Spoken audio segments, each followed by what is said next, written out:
And in the least surprising bit of news you're going to hear in the F1 off-season, Sergio Perez announces that he will be taking a sabbatical from Formula One, leaving a vacant seat in the Red Bull driver lineup. Let's see where that's going to go. Okay, so I'm being silly. This obviously is the most expected bit of news that we were going to hear. There are outlets that have been waiting days just to be able to bring you the news that Sergio Perez was going to be leaving Red Bull. So we're going to answer a couple of questions. The first question is, have Red Bull made the right decision? The second is, who do we think they're going to replace Sergio Perez with? And third, do we think that they are going to do a good job? Are they going to more specifically do the job that Red Bull needs them to do, keep Max Verstappen honest, and at least give Red Bull the chance of winning the Constructors' Championship when their lead driver is leaving everybody else in his wake? So before I get into any of these questions, please check out the video that we did on Sergio Perez leaving, which I'll leave as a link at the end of this one, where we talk about exactly the things that we're going to talk about in this video, but with less concrete information to go on. But without further ado, let's get into, was it right for Perez to be sacked? And I think the only way to really look at this is the raw data, which is stark. Check this out. So this is the 1 lap delta between the teammates in the top 4 teams in Formula One this season. The smaller the bar is in each team, the quicker the driver is. And clearly you can see there are gaps between drivers. There's a small gap between Sainz and Leclerc, a bigger gap between Norris and Piastri, but look at that gulf between Perez and Verstappen. That, my friends, is what a 285-point deficit in the Formula One rankings looks like. Perez since Miami has scored 49 points. Just let that sink in. 49 points. But you're going to say, well, a lot of that was just down to the car, right? The car became more difficult to drive. And actually, Max wasn't even winning after Miami. He won a race at Imola, and then things went downhill for him and the car. He was finishing 5th and 6th, just in damage limitation mode for the rest of the season. So what hope did Sergio Perez have? I will take that and I will reply with this. So these are the race by race differences in percentage time between Verstappen and Perez. All right. So as usual, I've used my favorite parameter, which is the super time. Whoever of the 2 drivers was the fastest on a given weekend gets 100%, and whoever was slower are given a percentage above that. Okay. So on the left of the graph here is any race in which Perez was faster, and on the right is every race in which Verstappen was faster. And the length of the bar gives you an idea of how much faster the faster driver was. I don't think I need to tell you how bad this looks, right? Perez had 1 race in which he out-qualified Max Verstappen. That's generally where the super time comes from. It's going to be from the final lap in qualifying, except Perez's final lap in qualifying was often in Q1 or Q2. But other than Baku, just look at the size of these graphs. It's not like Perez was getting beaten by hundredths of a second. And if he was getting beaten by hundreds or even sort of minor tenths of a second, you could argue that the car was to blame. This speaks to it being more than just that. The difference in certain races was over a second in pace. When that's happening consistently, yes, part of it is down to the car, but part of it is also down to the driver just not getting anywhere near where they need to. And when Max was able to still maximize, no pun intended, his results when the car wasn't that great, Perez just wasn't getting anywhere near him. So to answer that original question, should Sergio Perez still be in that seat? No. There's no argument anywhere that suggests that he could still realistically, pragmatically, or even unseriously keep that seat. He cannot be in that seat, because this season he has tangibly lost them the Constructors' Championship. Just remember that gap. 285 points. He finished 8th in the championship when his teammate won it. That's just unacceptable for a team like Red Bull to have that driver on their cards. And it's been said in other places as well, I just don't understand how, with the range of talent that Red Bull had in front of them in the middle of the season, especially with somebody like Sainz or Hülkenberg still on the market, they renewed Sergio Perez's contract for 2 seasons. I just don't understand it. I don't understand it, and I don't buy Christian Horner's argument that at that point he had 4 podiums and had come second in the 2023 Constructors Drivers' Championship. That's not enough of a reason to keep this level of underperformance. You knew that level of underperformance was there. To give that driver that length of contract. I didn't necessarily have a problem with him keeping his seat at that time. And the reason for that is what we're going to come to in a minute, which is, do we actually think that any driver is going to be able to do better in that seat than Sergio Perez has done so far? And if you go back to our video where we looked at this, the main problem for any driver coming into Red Bull right now is Max Verstappen.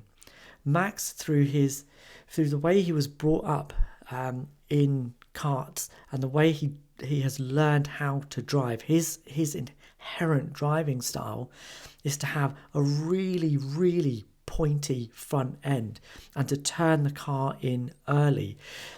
Every driver has a specific way of turning into a corner, and that is how that technique is what dictates their pace, how they derive pace from a car.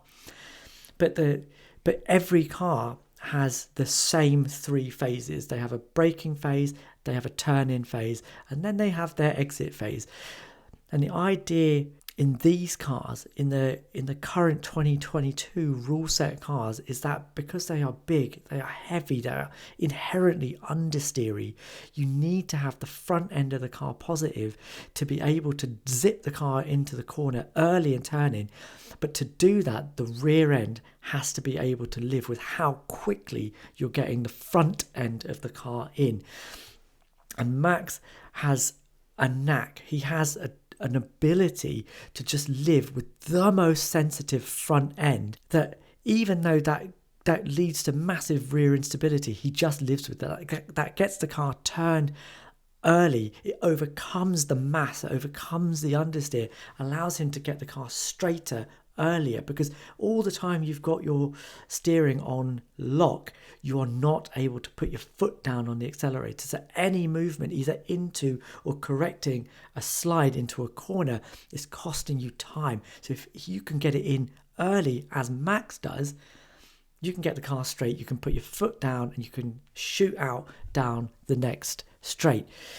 But the problem with that is that it's really difficult to live with. We know that Alex Albon, for example, came into that team halfway through 2020, and he said, look, I have a preference for a strong front end. Throughout my junior career, I wanted a stronger front end than all of my rivals.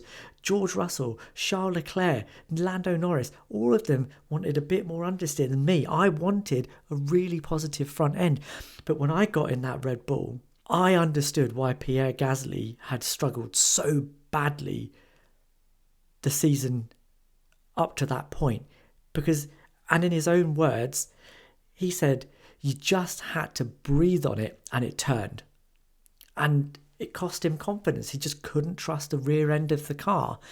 Now, Perez is the kind of driver that doesn't like a strong front end anyway. He wants a bit of stabilising understeer, but that's not what lets these cars go, right? So he's doubly compounded by the fact that not only do the cars not want to be driven in a style that promotes understeer, an understeery balance, but he's also paired with a driver that absolutely does want a positive front end and can live with the incredible amounts of rear instability that induces. But the question is, can any of the drivers that Red Bull want to put in that car, do they have the requisite skills to allow them to live with that rear end?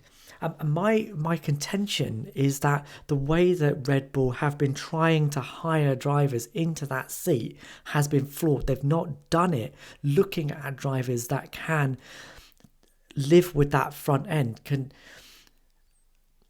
at least have a slightly more sympathetic style, sympathetic to what Max does, complementary as it were, to allow them to be able to get the same or at least close to what Max does out of the car, so that the second driver isn't costing the team the Constructors' Championship that they really should have won this season.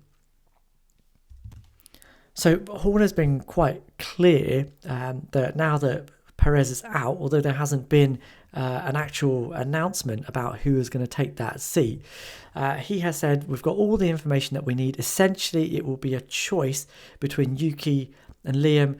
Both have got strong credentials. This is Christian Horner via The Race, shortly after the announcement that Perez was going to go was made. So let's just have a little look at what the drivers themselves have said about going up against Max Verstappen at Red Bull in that car. So the first person to look at is Liam, who's been up against Yuki for the last 5 or 6 races. He's essentially 6-0 in qualifying and has been beaten in the races as well. To be fair, Yuki's been in that seat now since 2021, and other than Pierre Gasly, hasn't lost to another driver, but he has become more comfortable, has been able to grow, has had more time in that seat.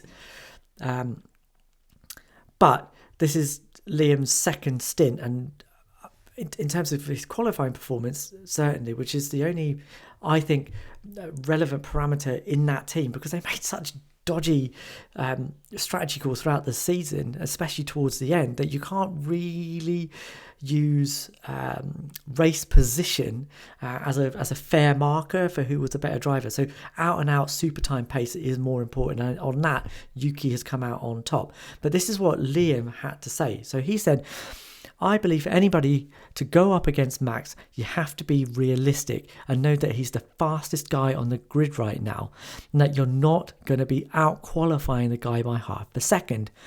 It's not going to be something that's really going to be happening. For me, it's more the opportunity that's there to learn from the best.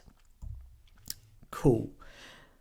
That sounds like a lot of good words, but let's have a little listen to what Yuki had to say after the post-season test at Abu Dhabi.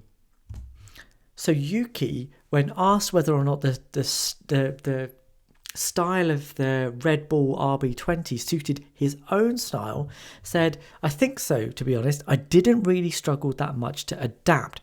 I didn't have much dirty laps. On the long runs, I have been able to run consistently and straight away felt the limitations of the car, which if you don't have confidence in the car, you can't feel any limitations. That was him speaking to The Race after the Abu Dhabi tyre test post-season. So what do we think about those two? I think it's pretty clear. On the one hand, you've got a driver that is saying, I don't think I can beat Max. I don't think I can even come close. But hey, it'll be a good opportunity for me to learn so I can be better in my career. Okay, great. That sounds like it's really good for you, Liam. The other driver was saying, look, I understand the problem that you guys have had You've had a driver in the other car. In fact, the last 3 drivers that you've had in that other car that just couldn't adapt to the way they needed to drive that car to get the most out of it, or at least get something close to be able to compete at least. Yeah, sure. Maybe he's not going to out-qualify Max Verstappen every single race or beat him in the standings at the end of the season. But you do need someone that's going to be able to maximise the constructors and not fall off a cliff as soon as they are given a car that is tailored towards Max needs. He understands the car isn't going to be tailored towards him. He has to adapt. It's not the car adapting to him. As much as Red Bull want him to succeed, he is the one that's going to need to put in the work. So there's the difference in the quotes, at least. Liam wants to learn. But is Red Bull a driver school? Are you in the senior team to continue your learning experiment? I think not. I think you're in the Red Bull senior team because you've done your learning. And now it's time to make hay, to make it count. And the only one of those 2 drivers that sounds like they want to make it count is Yuki Tsunoda. And on that one, I'm going to call it. As usual, if you like what we're doing here, please like, please subscribe, please leave us a comment. We'll read every single one and we will reply to as many as we possibly can. And we will see you guys in the next one.